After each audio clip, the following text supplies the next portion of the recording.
BSM এবং BM। আমার নাম ডক্টর চৈতালি রয়। আপনারা তো আপনার কাছে ভাবছি কপি আর পেন রেখে থাকবেন নোটস করার জন্য, ইম্পর্ট্যান্ট নোটসগুলো। তবে আজকের আমাদের টপিক হচ্ছে স্টেম সেল।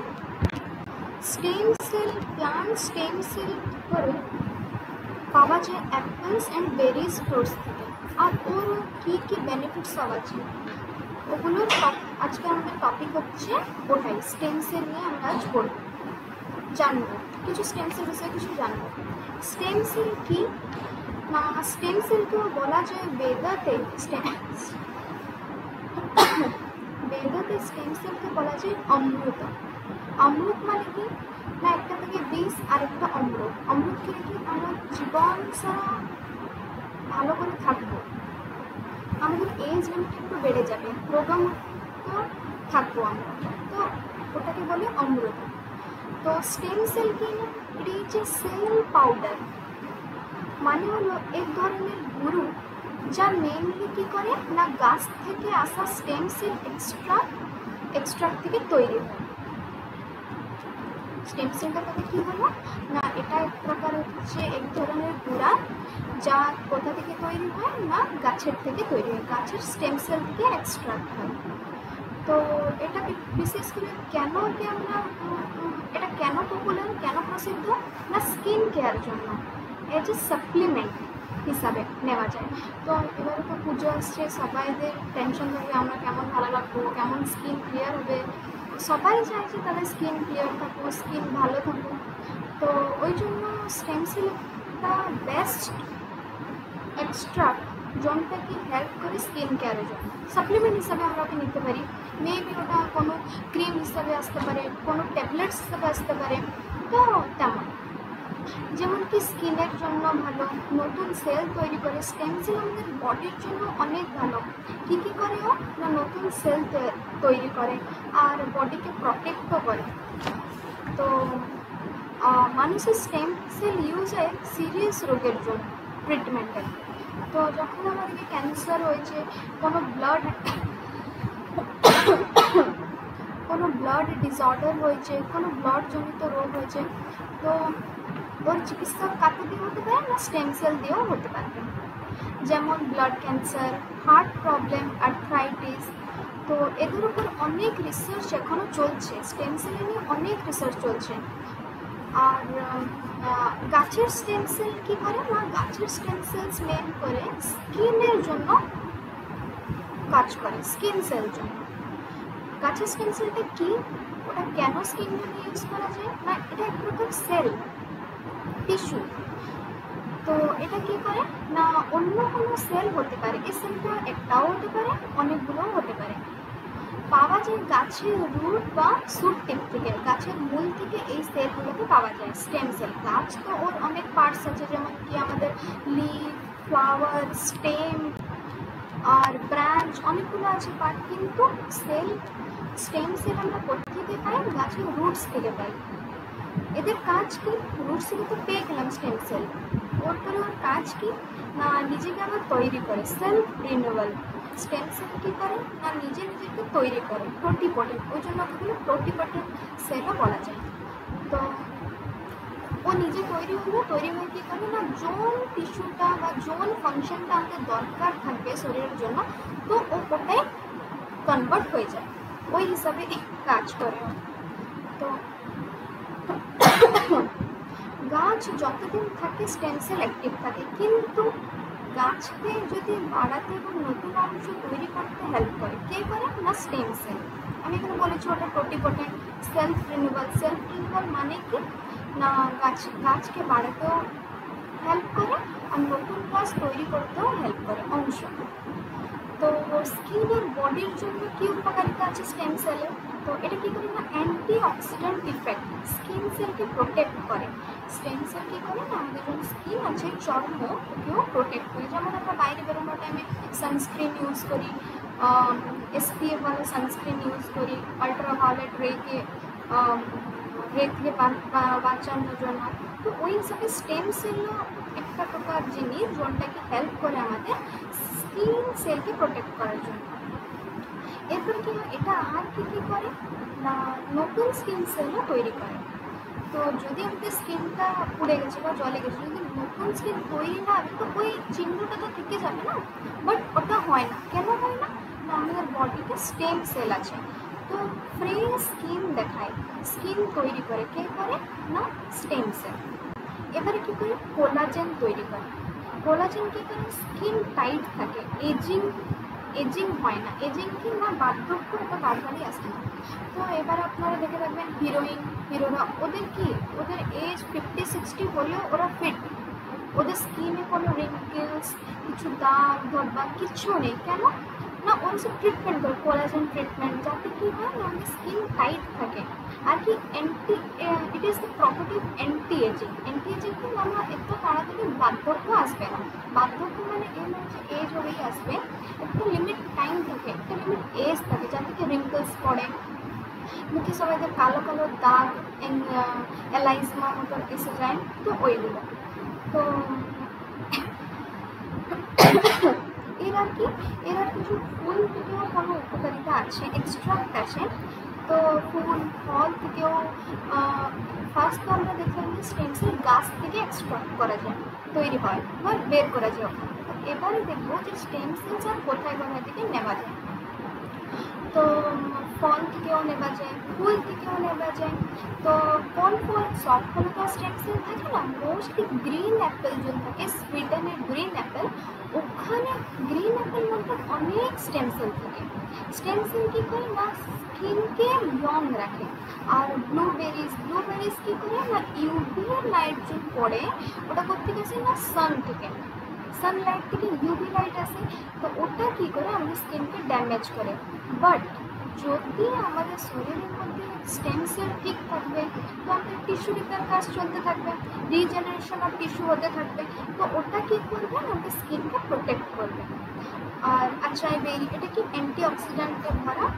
আর উন মানে আমরা কোনো ক্ষতিগ্রস্ত হলে বা কিছু ছিঁড়ে কিছু হয়ে গেলে ওটা ভালো করে দেয়।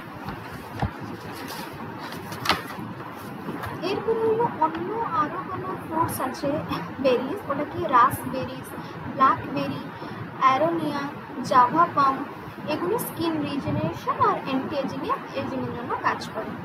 এরপরে দেখো মানুষের ট্রিটমেন্টের জন্য কী করে আমরা স্টেম সেল ইউজ করি। তো ধরুন আর কোথায় পাওয়া যায়, তো ফার্স্ট হলো এইচএসসি কি হেমাটোপয়েটিক স্টেম সেল। এটা কি করে না বোন ম্যারো, ব্লাডের অ্যাম্বিলিক্যাল কর্ড থেকে পাওয়া যায়। বোন ম্যারোতে কী থাকে না দুটো ম্যাটার থাকে, একটা থেকে হোয়াইট ম্যাটার, একটা থেকে গ্রে ম্যাটার। তো এটা কি করা যায়, এই এইচএসসি কোথা থেকে পাওয়া যায় না অ্যাম্বিলিক্যাল কর্ড থেকে। তো এটা কী করে না মেইনলি ব্লাড ক্যান্সারের জন্য, ইমিউন প্রবলেম জন্য ইউজ করে। এটা কী করে হেমাটোপয়েটিক স্টেম সেল আমাদের ইমিউন সিস্টেমটাকে বৃদ্ধি করায়, যাতে কী হবে না ব্লাড ক্যান্সার জন্য ট্রিটমেন্ট করতে পারবে। এরপরে কি আসলো এমএসসি কি মেসেনকাইমাল স্টেম সেল। এমএসসি দুটো টাইপের থাকে, একটা হচ্ছে এমএসসি 1 অ্যান্ড এমএসসি 2। তো এখানে ওভারঅল আমরা দেখবো এমএসসি স্টেম সেলের কাজ কি। এটা কি করে, এটাও বোন ম্যারো থেকে পাওয়া যায়। এটা অনেক রোগের ট্রিটমেন্ট করে আর কেউ রিসার্চেও অনেক চলছে, এর বিষয়ে রিসার্চও চলছে কী করে আরও অনেক রোগের প্রতিরোধ হতে পারে এগুলোর জন্য। তো তাই আর এগুলো এই স্টেম সেল কোথায় ইউজ হয় না টিস্যু রিপেয়ার জন্য। টিস্যু রিপেয়ার না কী না স্কিন, বোন, মাসল, এগুলো কী করে না আমাদের যদি ড্যামেজ হয়ে যায় কোনো টিস্যু, তো এগুলো কী করে না ওকে নতুন করে তৈরি করতে পারে।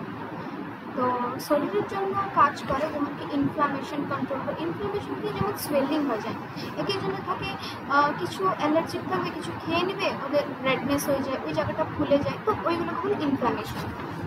তো আর কী করে না ব্লাড ফ্লোকে ভালো করে, ব্লাড ফ্লোকে কী করে না নতুন ব্লাড ভেসেল তৈরি করে, নতুন ব্লাড ভেসেল তৈরি করে না রেড ব্লাড সেলস তৈরি করে। তো এরগুলোর উপরে অনেকগুলো রিসার্চও চলছে, যেগুলো হচ্ছে ব্রেনের রোগের উপরেও অনেক রিসার্চ চলছে, ডায়াবেটিক জন্যও স্টেম সেল কী করে ওগুলো রিসার্চ চলছে, কী করে স্টেম সেল থেকে আমরা ইনসুলিন তৈরি করতে পারি। আর হার্ট প্রবলেম জন্যও চলছে, কী করে হার্ট সেলকে রিপেয়ার করা যায়। আর অস্টিও আর্থ্রাইটিস কি ব্যথা কমায়, আমি যে বলছি আঁটু ব্যথা আর পা ব্যথা এগুলো হয়ে এগুলোকেও কমাতে পারে, ওর উপরে কাজ চলছে, রিসার্চ চলছে এখন। তো আর আসলে ক্রনিক কি জন্য অনেক আমাদের একটা রোগ হয়েছে, ওটা অনেক দিন ধরে লেগে আছে, ছাড়ছে না, ওকে বলে ক্রনিক উন্ড। যোনটা অনেক দিন ধরে লেগে থাকে রোগ বা কোনো ক্ষত বিক্ষত হয়েছে আমরা, তো ওটা ছাড়ছে না, তো ওকে বলে ক্রনিক উন্ড। তো ওটা কী করে না, ওটা কী করে উন্ডকে ভালো করার জন্য, ক্ষতিগ্রস্ত পার্টিকে ভালো করার জন্য ওটা হেল্প করে। তো এরপরে আর কি, এরপরে কী থাকে, এর রিস্কও আছে। এটা নয় যে সব কিছু ভালো কখন বলো না, যখন আমরা একটা রুলস রেগুলেশন মধ্যে ইউজ করবো, ওর বিষয়ে ডিটেলস জানবো, ওর রুলস রেগুলেশন জানবো, কী করে ব্যবহার করতে হয়, কোন রোগটা হলে কোন জিনিসটা ব্যবহার করতে হয়। তো ওই হিসাবে এর প্রবলেমও আছে। এটা কী করে না, রিস্ক আছে, ইনফেকশন, অ্যালার্জি, ইমিউন প্রবলেম বা টিউমারও হতে পারে। কিন্তু প্রিকশনও আছে, যদি আমরা একটা সানস্ক্রিন বা ময়শ্চারাইজার ইউজ করছি, তো তুমি টেস্ট কী করে করবো যে এটা আমাদের স্কিনের জন্য স্যুট করতে পারে, নাও হতে পারে। তো ফার্স্ট আমরা কী করবো, একটা প্যাচ নিয়ে আমাদের হাতের উপরে একটু অ্যাপ্লাই করবো, কিন্তু 15-20 মিনিট ছেড়ে দেবো। যদি ওটা ইরিটেশন দিয়ে আমাদের স্কিনে, তবে আমরা ইউজ করবো না। যদি ইরিটেশন না দিয়ে স্যুট হয়ে যায়, তবে আমরা ফেসে সেন্সিটিভ ফেসকে আমরা ইউজ করতে পারি। তো এর জন্য এখন অনেক টেস্ট চলছে, ওর উপরেও কাজ অনেক চলছে। তো প্লান্ট সেল থেকে কী কী থাকে না, রিজেনারেশন অফ টিস্যু হয়, নিউরোলজিক্যাল ডিজিজ ট্রিটমেন্ট হয়, জেনেটিক ডিসঅর্ডারও অনেক কাজ করে, fighting cancer, diabetic treatment, stem cell in eye health, liver disease ট্রিটমেন্টও এর থেকে করা যায়। তো স্টেম সেল কীভাবে কাজ করে না, এটা কী করে, যোন সেলটা আমাদের ড্যামেজ হয়ে থাকবে, তো ওটা কী করে নতুন করে তৈরি করে। কেমন করে না, পুরোনো যে নষ্ট সেল হয়ে যায়, তো ওটা কী করে ওখান থেকে নতুন সেল তৈরি করে। তো এরপরে কী আছে না, এনজাইটি বাড়ায়, ফর ওয়েট লস জন্যও হেল্প করে। তো আমরা তো জানি, তো ইমিউন সিস্টেমও কন্ট্রোল করে, ইনফ্লামেশন কমায়। আর স্টেম সেলকে বলা যায় কীভাবে, স্টেম সেল পাউডার প্রোডাক্টকে আমরা কীভাবে ইউজ করবো না, স্কিন কেয়ার প্রোডাক্ট জন্য, যেমন কি anti aging cream, serum, food supplement, যেমন কি সেল হেলথ, এনার্জি রিকভারির জন্য ইউজ করা যায় স্টেম সেল। তো এবারে কি না, maximum stem cell product live stem cell থেকে নেওয়া যায়, যেটা কি হচ্ছে এক্সট্রা এক্সোজোম বা গ্রোথ ফ্যাক্টর হতে পারে। তো এবারে গাছ আর মানুষের স্টেম সেলের মধ্যে অনেক উপকার আছে। এটা কী করে না, স্কিন কেয়ার থেকে বড় রোগ আর ট্রিটমেন্ট পর্যন্ত হেল্প করে। তো এবারে এগুলোকে আপনি একটু বুঝে ইউজ করা দরকার, রিস্কগুলোকে পড়া দরকার। কসমেটিক ট্রিটমেন্ট জন্য আপনাদের স্কিন টাইপ জানা দরকার, যে আমার ড্রাই স্কিন আর অয়েলি আর কি সেন্সিটিভ স্কিন। তো ওইগুলো ফার্স্ট টেস্ট করে আপনাদেরকে অনুবি কসমেটিক প্রোডাক্ট আর কোনো কিছু ট্রিটমেন্ট ইউজ করা দরকার।